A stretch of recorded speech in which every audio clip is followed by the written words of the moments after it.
All right. It's Fabian Perspective. So expect it and accept it. I got a special guest. And first off, I gotta say, I've been starting this content creator endeavor, I think like over 2 years now, or a little over year and a half. And then you bounce around YouTube and you try to say like what's next. You saw Clubhouse pop up. Then I saw Twitter Spaces. I didn't know what the hell that was. And I'm on there and I bump into a gentleman, a New York gentleman, sounds like a New Yorker, an astute New Yorker, and he's talking about the Knicks. So of course, all right, he's cool. And then just I gotta be very thankful and start off with love. Out of a DM, all I did was ask to speak to you on the side, and you did. You explained to me what Twitter Spaces was, the differences with the Clubhouse thing. He's the host of Live at the Mecca, host of KFS Study Hall now, Knicks Film Studio Study Hall. It's my honor to present Shawn with a W. Shawn Hardie, aka Shawn with a W, baby. How you feeling, my brother? I'm good. How are you? How's everything? I'm good. It's Wednesday. No, it's Tuesday. I'm sorry. See, it's New York, All the man. days run together. They run together. I think we have a commonality with the Knicks. And I don't want to be like it's. I just finished watching some of your appearance on I don't say his name, Jay Macroney, Jonathan Macri on Knicks Film School. Knicks Film School, Jonathan Macri. He's like you said, very level headed. And it you said you saw I think was it the Knicks game or the Ravens game that leveled you as a fan?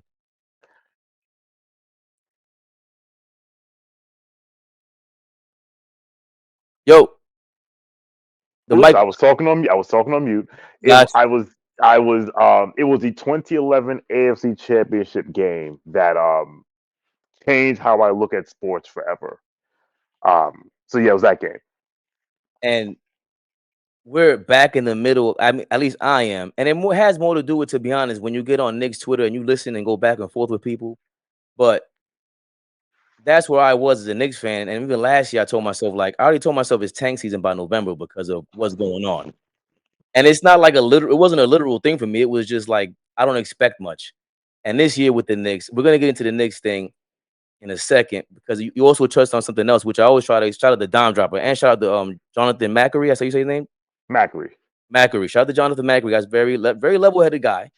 And Dime Dropper who doesn't understand, who has his own channel. He doesn't understand like what Twitter is. He's very confused by it. I said, bro, Nick's Twitter sounds exactly like New York City growing up on a cheese bus. And when you said the same exact thing on the show, I was like, thank you. I know I'm not bugging. Do you like that? The 90s, New York, it was fun because we were had a chance, but can you explain it for anyone who's watching my show? How was it from your point of view? They just think I'm crazy. Well, unfortunately, the Knicks decided to enter into a period of complete and utter dysfunction during the rise of social media. So, because of that, you have people who are 15, 20, 25 years old. Like Twitter, I say, rose to prominence in 2009. I am part of the class of '09. So, if you were born in, let's say, 1997, in 2009, you're 12 years old. You have never seen the Knicks have any sustained success whatsoever. So you say to yourself, and listen, if you're born in 1997, you are now 35 years old. No, not 35, 25 years old. Right, right. Um, you're like, I don't understand how anyone would for a fan of this team, how anyone will be a fan of this team because they've been garbage my entire basketball watching life. I am here to tell you, as someone who's been watching the Knicks since 1992, that the 90s Knicks were a and listen, they never won anything. They didn't win a championship, but they defined and helped redefine the NBA. Like it's very possible that without the 90s Knicks, there is no Steph Curry. And what I mean by that is Ooh, the way the wait, 90s Knicks play. Okay. Where you go? I like the left field analogies, think or metaphors. Let's go. The way the 90s Knicks played ushered in so many rule changes to benefit offense that it made it easier for someone like Steph Curry to be, not that he wouldn't be an NBA player, because anyone who says that is stupid, but Steph Curry is not Steph Curry if he plays in the 90s, because you can grab, you could hold, you could push, you can clutch. Like if he went into the lane, he'd catch an elbow to the face. It wouldn't be a flagrant. It would just be a hard foul. Um, the Knicks, and listen, I do believe that the actual level of defense of those 90s Knicks were overrated. But whether you think that or not, what they did impacted the game so much that they were the impetus to change the rules. Like hand checking went away because of us. Like so, yeah. But yeah, back to the Knicks. Like, listen, they represented the blue collar New York, the soul of New York. They were tough, hard nosed, gritty, a lot of underdogs. Like John Starks, undrafted guy. Anthony Mason, either low draft pick or undrafted. Like Charles Oakley's from Virginia Union, right? And for the Knicks to be successful, the whole had to be the sum of the parts. And they just fought and they defended and they fought and we loved them for it. And to this day, you know, Knicks fans we would rather win a game 87-84 than to win a game 145-135. So that's, I mean, and we loved them and they were good and and the Knicks, see, and the other thing is this, and then we'll move on. The 90s Knicks rolled out of bed and made the playoffs every year. Rolled out of bed. It wasn't like, oh, we might make the playoffs this year. It's no, we're making the playoffs. What's our seed going to be? Are we going to be one? Or are we going to be two? Or are we going to be three? And also, the New York Knicks are the pulled off, arguably, the greatest non championship run in 99 as an eight seed. Like, I watched my team make the finals as an eight seed. So to me, back then, I'm 18 years old, anything is possible.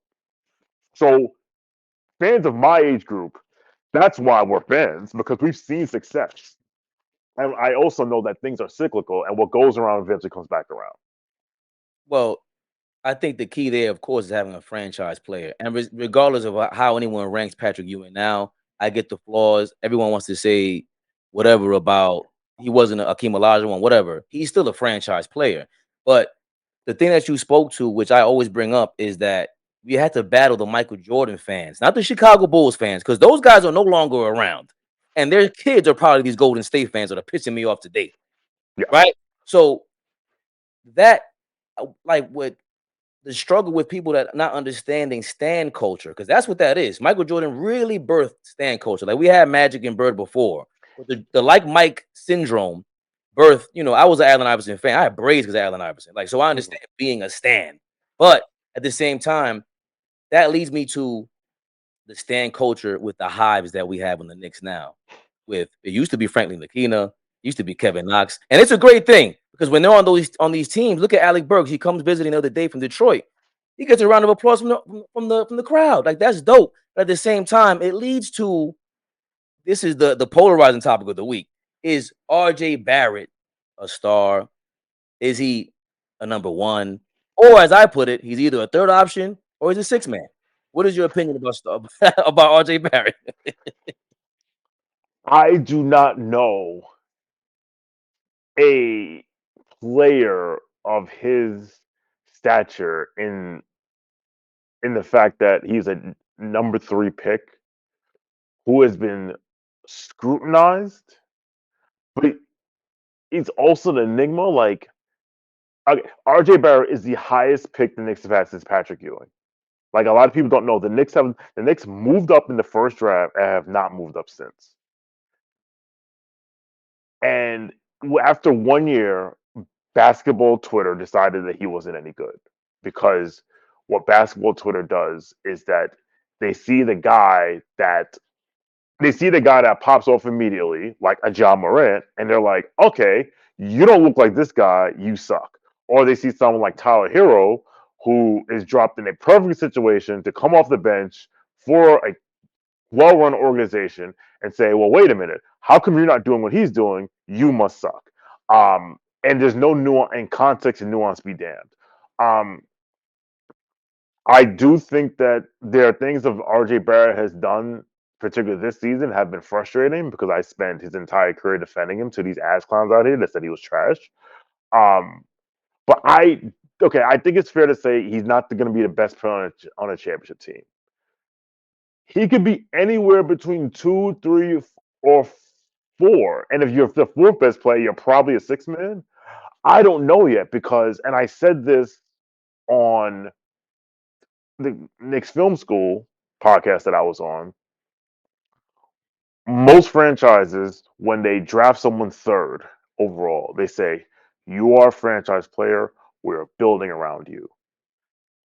The Knicks unfortunately decided to draft a franchise player at 3 and then say, "You are now going to fit into what we are trying to do with these veterans that we've signed and these people who basically need shots and need minutes, and we're not, instead of putting you in a position to succeed, we are going to throw you in the deep end and tell you to swim, but there's no race going on because why do we need to be good?" Shout out Steve Mills. So I think that right now RJ Barrett is in a place where I think he's a bit in his own head. I think he's trying to justify the contract. He hears everything. He's 22 years old. He hears everything. He reads his tweets. He reads his mentions. And he's trying to show he's heard all the bullshit. He's heard because every shout out to Swinny Pooh from the Strickland. Every young half decent player, whenever you want to big up your young half decent player that's not probably any good, you use RJ Barrett as a comparison.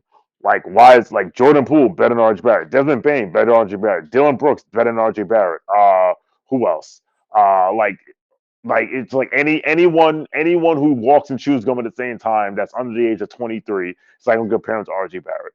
Um, I I'm also understand. reminded. Yeah, go ahead.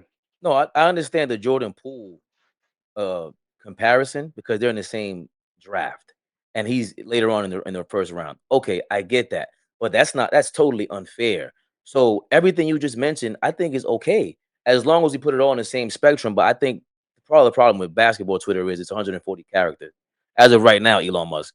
But it's still I think you're still open to him being possibly a fourth option. And I think that's the issue. It's like we haven't seen the to me a solidified. I love RJ Barrett. Like Jordan Poole's allowed to make these mistakes because he's on that franchise.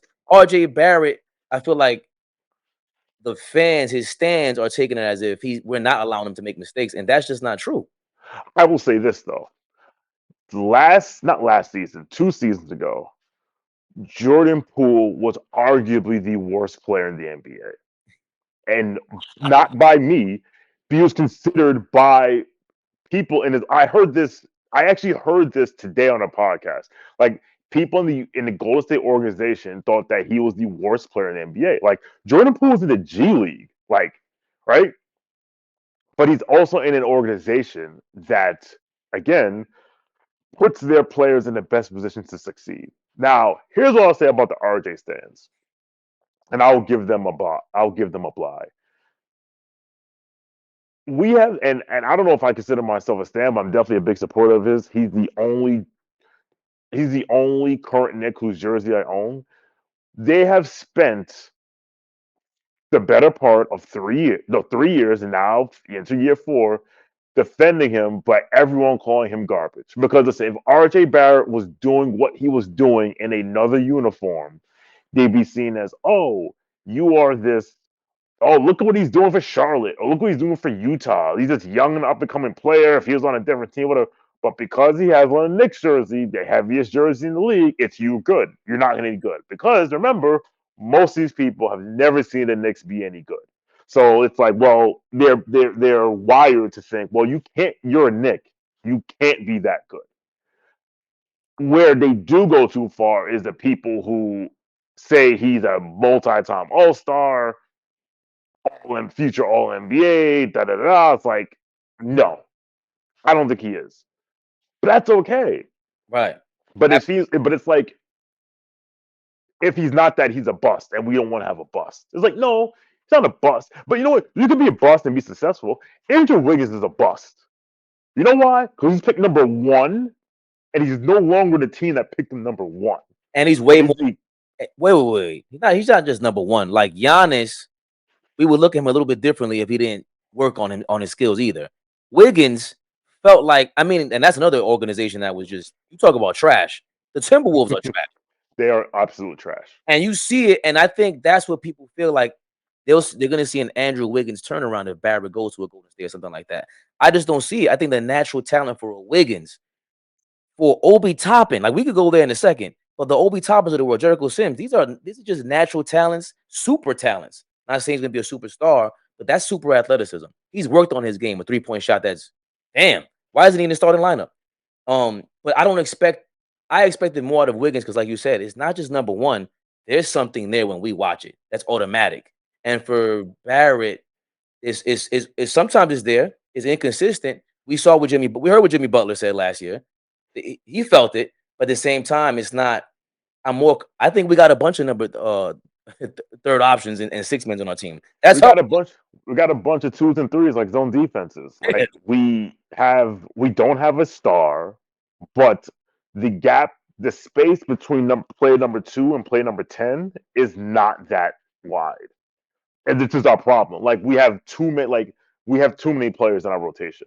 But Andrew Wiggins was never going to be is not going to be the best player in the championship team. But when you draft someone number one, that's what you expect. Wow. He's in a perfect role now. Defends, tertiary score. Like he can get you a bucket, play defense, fits in the scheme, he plays well. Like he's in the perfect role for him. So the funny thing is, if Andrew Wiggins was drafted 7th, had the exact same career, it wouldn't be a bust. But he was drafted number 1. RJ Barrett was drafted number 3. When you draft someone number 3, you're looking for a franchise player. And I will say this, and I said this on Hoop Spaces last year. Shout out to Chris. You will not see the best of RJ Barrett as long as he's playing next to Julius Randle. Absolutely. That's the other thing that people like. I'm saying you bench RJ because you could. Like I don't see why you can't play with the lineup. But the number one thing was him and Julius Randle cannot. I'm saying their games. They're probably great people. They get along, whatever it is. But Julius Randle is just his game. They're not suited for each other. And I see too many of these guys. We can move to Obi Toppin now. We do see like it's beyond frustrating. How is he not in the starting lineup when the number one criticism I heard in the offseason was Jalen Brunson is not going to be suited well in that Knicks organization because there's nobody to spread the floor. And Obi Toppin, at this point, who better? Evan Fournier fell off the map with his 3-point percentage.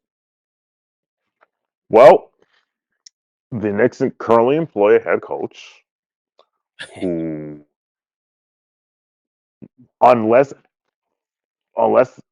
forced to by gunpoint, doesn't want to play them together because he has a way of playing and he is loath to change. The bigger problem is this. The bigger problem is this. This current front office drafted a power forward 8th overall, knowing full well they had a power forward who was basically on an expiring contract. And again, instead of saying, let's see, we have this guy, it's you need to fit what we're doing. The day they draft Obi Toppin, Julius Randle should have been traded. Yeah. And now this is 2 different front offices who had these, like, especially this one. Because the last front office was god awful. They were terrible. This current front office had the 3rd pick and the 8th pick in the draft. Most teams say we're going to build around these 2 guys and see what they have. And this team said, no, we're going to try and fit you and what we're trying to do. And I know a lot of people say that Tibbs is not a he's not developing those guys. I actually don't think that's true. The problem isn't development. The problem is empowerment. Like you said earlier, these players are not allowed to make the mistakes that many players can make because the head coach is trying to win every game. And let's be honest, the front office has empowered the head coach to try to win every game because they made a decision that they're not going to tank. They want to try to be competitive. So that is why Obi Toppin is not starting, and the head coach is why he's not playing 20 minutes a game consistently. Because And I think another head coach could find 20 minutes a game for Obi Toppin. This one does not, unless there's a gun to his head.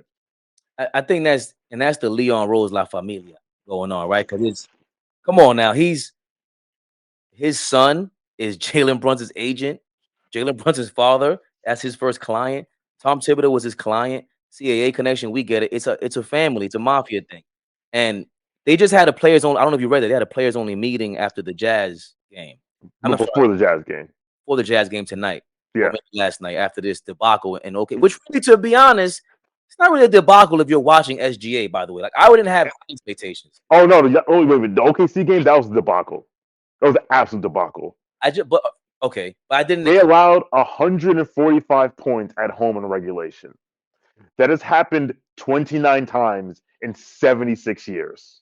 All right, Like again, I 145 points at home. A team has allowed 145 points at home without overtime 29 times in 76 years. Debacle.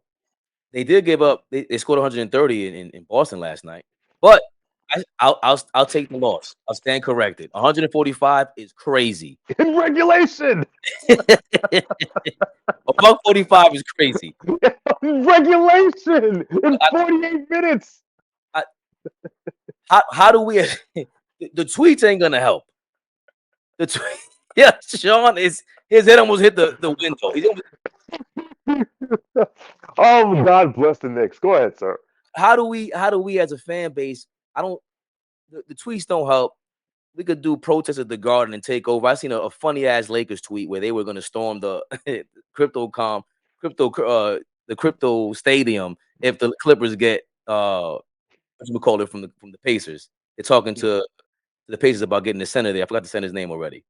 You mean the Lakers? I know you're talking about Yeah, Miles Turner. yes, Miles Turner. No, the Clippers are they're in talks to get Miles Turner. Oh, really? Okay. There's a funny ass meme on Twitter where they have the Lakers fans storming the crypto center. Right, like it was the Capitol. So can the Knicks? Because we are nuts. I think again, going back to the stands, yes, our hype machine. We hype anyone. Like I said earlier, we love our people so much that we give them hives. But at the other side is this argument that we get into with them. Like, yo, we got to get together and put pressure on the second most valuable franchise now because Golden State just took the lead on that one. But the second most valuable franchise in basketball, he's about to turn MSG Network into an application for us to download on our phone and pay for it, like it's HBO Max and Netflix. Okay, can we now? How do we put pressure on this owner and Leon Rose? I don't think they're going anywhere. Listen, we saw the players only meeting. Where's our fans only meeting? What can we really say to prove to everyone? Listen, start Obi Toppin and start critiquing Julius Randle, like you just said. He's not empowering RJ Barrett and the other guys that we want to see empowered. What can we do as fans? Well, I'll say this.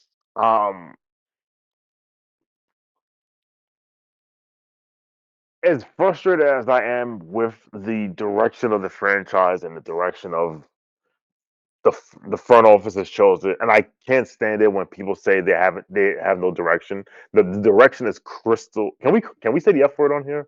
The, Sure. the direction is crystal fucking clear. The direction is be competitive, accumulate assets, trade for a star. That's the direction. Don't worry about that. I just got to turn my camera on. Oh, you're good. Um, as frustrated as I am with how they are executing that direction or they're executing that plan, this franchise is in a much better position now than it was. Because listen, after the Knicks won 54 games in 2013. Then it was 37, 17, 32, 31, 29, 17, 21. That 21 was the bubble season. So now we've won 41 and 37, which is an improvement. Um, People say that the Knicks are stuck in the middle. I say no, they're not in the middle. They're stuck. They're in the middle, but they're not stuck in the middle. They have they can pivot. They can make moves. They choose not to for reasons related to value or whatever. But in terms of if you want to get pivotal out of here, like listen, I said it. I tweeted at the beginning of the year. If the moment this season starts to resemble last season, it's going to get toxic in that building. And I'm a partial season ticket holder. I was there. Um, if and once it gets toxic, then we know who starts to get antsy, and then that's when changes are made. So they're going on this West Coast road trip. They have 5 games. I think they're going to win one at most. They're going to come back, and I like the tweet that I tweet. I someone asked me for who was my hottest take for this season, and the tweet that I had, the take that I had was that um, the Knicks will lose on Sunday, December 4th, to the Cleveland Cavaliers, 117-91, dropping their record to 8-16 in a game where Donovan Mitchell scores 41 points, 11 rebounds, and 7 assists. And the atmosphere is going to be so toxic in that building that Mr. Dolan is going to say, I've had enough. There need to be changed. They need to be changed now. So at this point, how do we get that point across? Like we have to. Well, number one way to do it is with your money and your time. Like I find it hilarious when people are like, "Yo, we got to hold this team accountable," and yet you're live tweeting about the game, sending 55 tweets in a 3-hour span about the game, and you're live tweeting it, your post games, you're having spaces or whatever. It's like they're just like, no, you have to like you want to stop watching MSG. Cancel MSG. Don't go to games. Don't buy jerseys. Don't buy merchandise. Like whatever. But if you're not going to do that, like we have to make it known. And listen, this fan base is smart enough so that because I was in the Garden when we allowed 27 threes to the. I was in the Garden when we allowed 27 threes to the Celtics, and it wasn't booing because it was like, all right, it sucks. They're a better team. I was in the Garden when we blew the game to the Hawks. And we didn't get toxic in there, but that's when the murmurs started going like, this is starting to look like the same shit. Great point. So DeJounte Murray was available, and that the DeJounte. Oh God, I'm just saying the options were there, and I think that's just the mixture of that. Where people get confused a little bit, it's like the front office still does have their own plan, like you said. Like they want to. You can't just sign DeJounte Murray and trade everybody because that's not the guy that they envision sending those 5 or 6 draft picks for, overturning the team for. And the other thing about the DeJounte Murray thing is real quick. They're like, okay, let's say we trade for DeJounte Murray. Now what? Like people, what happens is people look at like Donovan Mitchell. People look at Donovan Mitchell in Cleveland and see them kicking ass, and they think like, oh, if we had Donovan Mitchell, that would be us. It's like, no. They have Jared Allen, and they have Eric Mobley, and they have Darius Garland. We have Mitchell Robinson. We have RJ Barrett. We have Emmanuel Quickly, and I love them all, but they're not those guys, right? We have Julius Randle. So yeah, we have DeJounte Murray. Like, okay, DeJounte Murray, Jalen Brunson, RJ Barrett, Julius Randle, Mitchell Robinson. Contender? No, I think here's the argument though. Here's the pushback. The only pushback is that you can root for him. He wants to be here, and then besides that, he appears to be a superstar at times. He's in the MVP consideration now at this point, 11 games in, 12 games or whatever. I don't think he will be one by season's end. I think at a certain point, Darius Garland, Evan Mobley, I don't see him panning out for the next until 2 or 3 years from now. He needs to work on the damn jump hook. But I see them top 3. I've seen them beforehand, top 3 team. And you're so right. I said it last year. They're missing that guy. So we were just missing that guy. We have a big hole in our franchise. So Let me ask you a question. yeah, Cleveland traded 3 unprotected firsts, 2 swaps. And the unprotected first were 2025, 2027, 2029. Utah never gave the Knicks a chance to counteroffer. Let's say they did and say, can you beat this and no, it's yours? you can't. You're not being low. Can't do it. You can't. Can't do it. Laurie Markkinen he was still. I'm not gonna say he was underrated because he didn't fit in that seat. I was watching him. That 3-7 foot. It was clunky. He was highly touted in Chicago. I thought he kind of fell off, and he's proven me wrong this year. But the Colin Sexton thing, we don't have that guy. As much as we have like RJ, okay, regardless of what you feel about RJ's Colin Sexton, the upside that he had while being injured, we don't have that. So I would even say that. I think Cleveland had two. Cause to me, it's not about it's not about the players they traded. It's about the players they were able to keep and the draft capital. And they had two homegrown players who were stars that they could hold on to, and the draft capital. So they make the move for Mitchell, and now this is their team to go for it. And maybe they can make a run. If the Knicks trade 4 first round picks and 2 swaps, okay, he's the king of New now York, what? right? I He's the know. king of New York. Gersa, you know who else was the king of New York? Julius Randle. And you know what the argument would be? The argument would be if we made that trade, and then 2 years from now, when their ceiling is 49 wins and they can't go any farther and they don't have anything else to trade, it's gonna be like, why did they make that trade? Yo, I wanted Donovan Mitchell, but I'm yes, not trading 4 first and 2 pick swaps and like or the 6 first round picks that he was. No, I'm not doing that. this is where what I mean by putting pressure on Leon Rose. I don't want him totally gone because again, this is also part of the wave in the NBA. You got a bunch of people in the front office who are there primarily because of their relationships that prior to was never you never could be an agent and then be the general manager. There's 4 agents that are former agents that are now player agents that are now general managers. And if you want to count Nico Harrison as one, technically, because he worked I don't know. I think he's a bad guy at Nike. Yeah, yeah, but I mean to develop either way. yeah, I see what you're saying. You know what I mean? That's part of the wave, and it's not like yes, part of the sale for Leon Rose was he has these relationships with him and whatnot.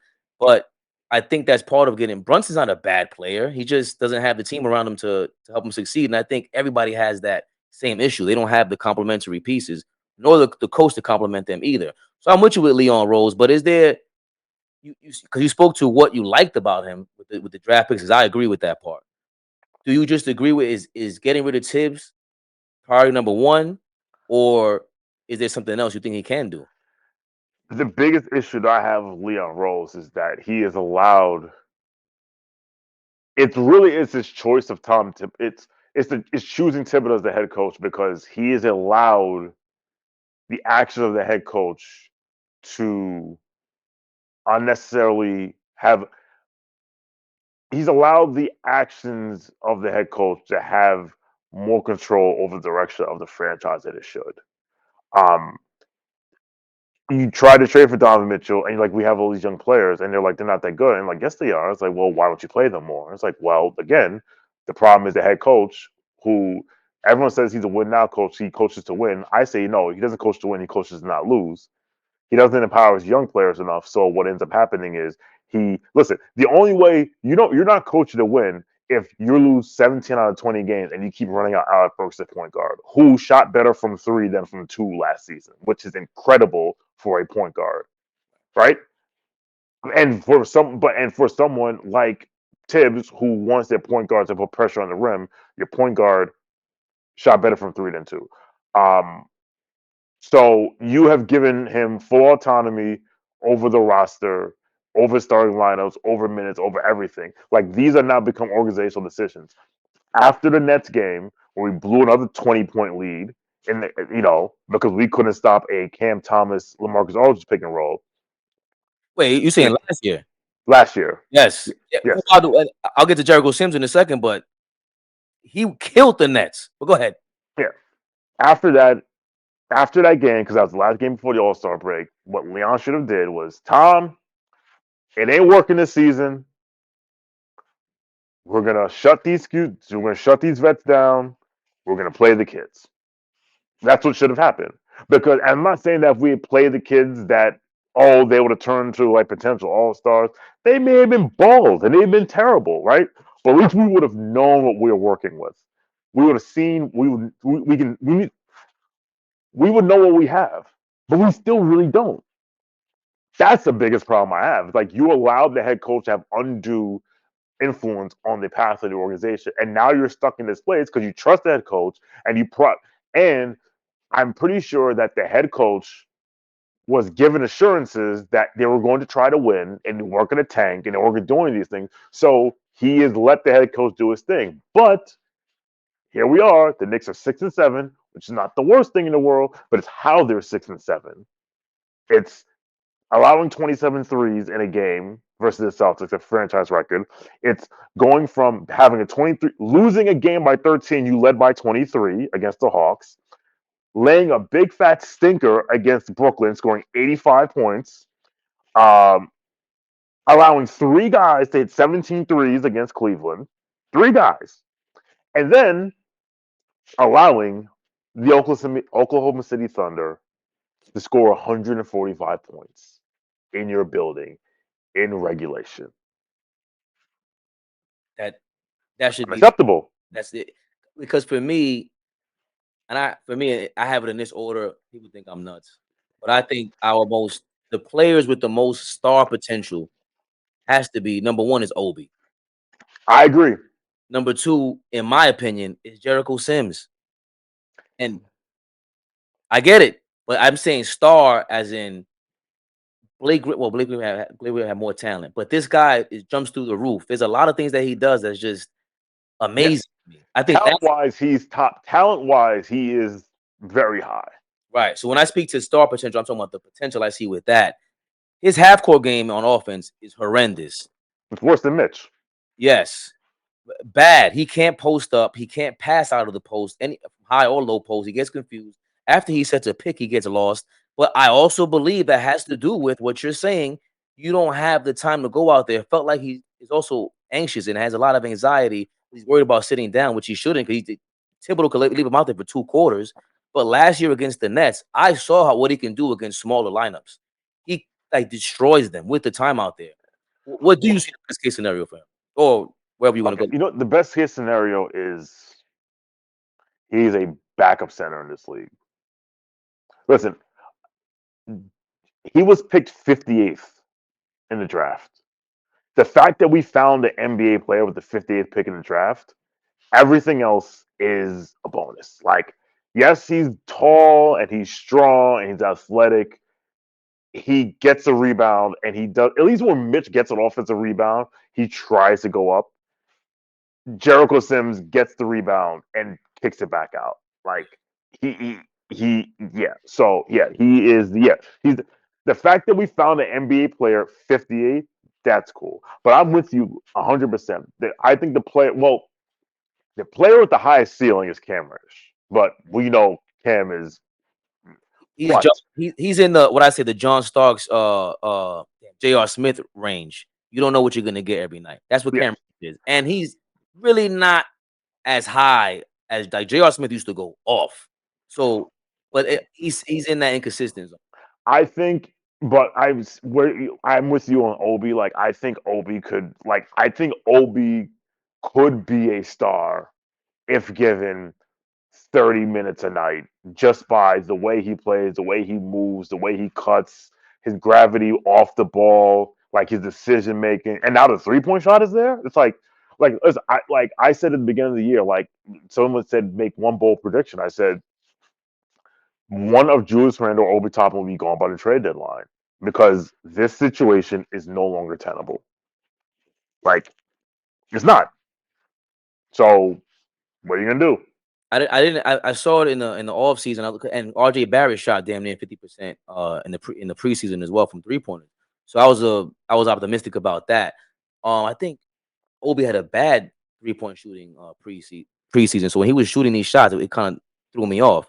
but he's shooting is down to 40% now from threes. I've seen enough though to say, hey, he can now start and he can provide some spreading of the floor for a Jalen Brunson. You have four guys in the lineup who they center on trying to go to the basket and score. How you say that? The 0 to 3 feet Yeah, distance, the field goal percentage that they shoot from is from there, from the basket. Jalen Brunson, Cam Reddish, Julius Randle, Obi Toppin is the highest on the team, I believe, or maybe probably Hartenstein. RJ Barrett. That's too many guys trying to go to the basket. Who's out? Who's gonna stay in the corner? Who's gonna stay at the top of the key? We don't the have any. shooting. Right. So Obi Toppin is that right now. You have to, even if you don't start him, you still have to give him more minutes. It just doesn't make sense. You do see him, one of them, either him or Julius Randle being traded by the trade deadline, and it got to be Randle by now. Well, it should be random, but this was going to what I was saying earlier that like this front office, and unfortunately, I got to hop in like 3 minutes, but like Yes, yes, yep. this front office values value above all. So every chance they've ever had to trade Julius Randle, they haven't, because when he was okay, it was, well, we can't trade him now. We need to raise his value. When he turns into Larry Bird in 2021, shooting empty gyms, it's, we can't trade him now. He's Larry Bird. Right. Then when he turns into the worst versions of last year, it's, well, we can't trade him now. His value is too low. So it's like, when will you ever trade him? Like, I said this in a space. You know, the next great Knicks team may have RJ Barrett on it. The next great Knicks team may have Obi Toppin on it. The next great Knicks team may have Emmanuel Quickly on it. The next great Knicks team will not have Julius Randle on it. And what must be done and what should be done eventually must be done immediately. I totally agree. Just to wrap this, I want to recap this.